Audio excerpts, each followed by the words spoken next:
Hey mathematicians, it's Sarah at Geeky Teachy. I wanted to do a lesson with you today on place value representation. So we're going to look at the 4 different ways that we can represent a number to show its place value. So here I have a number written in standard form. That just means how we would normally write a number using digits. So I have 4,862,319,570. The way I just read that number is the same as word form.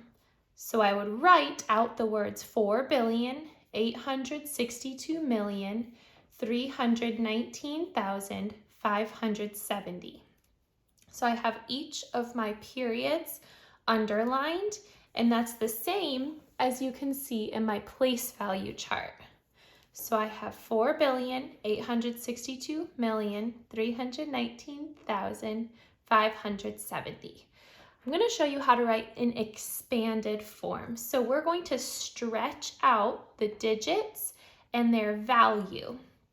So 4 billion, or a 4 in the billions place, is worth 4 billion. So I keep the 4 in the 1 billions place, and I fill in the rest with zeros. Now I'm finished with the 4. Next I have 8 in the 100 millions place, which gives me a value of 800 million.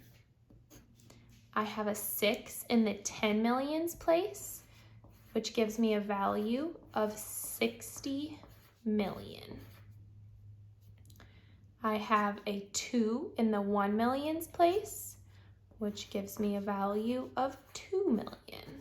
Notice how I'm lining up my digits in the lines on my notebook paper to keep track of all of those zeros so they don't get lost all over my page. I have a 3 in the 100 thousands place, which gives me a value of 300,000. 1 in the 10 thousands place gives me a value of 10,000. A 9 in the thousands place gives me a value of 9,000. A 5 in the hundreds place gives me a value of 500. A 7 in the tens place gives me a value of 70.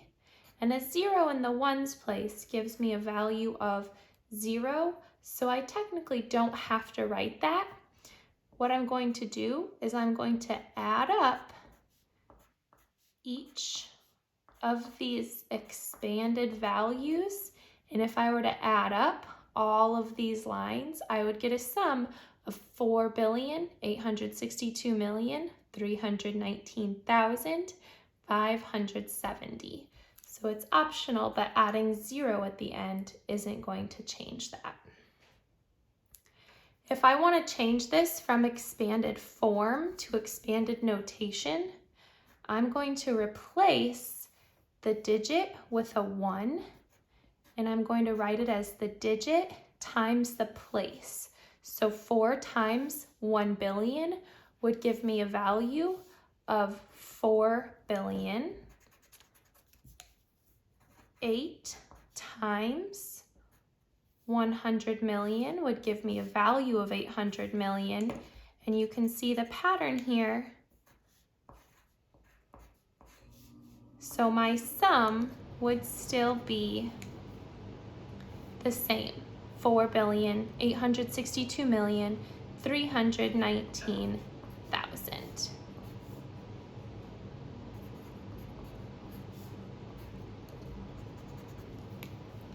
Now here, I don't have to replace the 1. I'm just going to say 1 times 10,000. That will still give me a value of 10,000. 9 times 1,000 gives me a value of 9,000. 5 times 1,000 gives me a value of 100. 7 times 10 gives me a value of 70. And again, I don't really need that 0 there. If I were to add all of these up, this would be expanded notation. That's the only difference between expanded form and expanded notation. So now you've learned 4 different ways that we can represent the same number.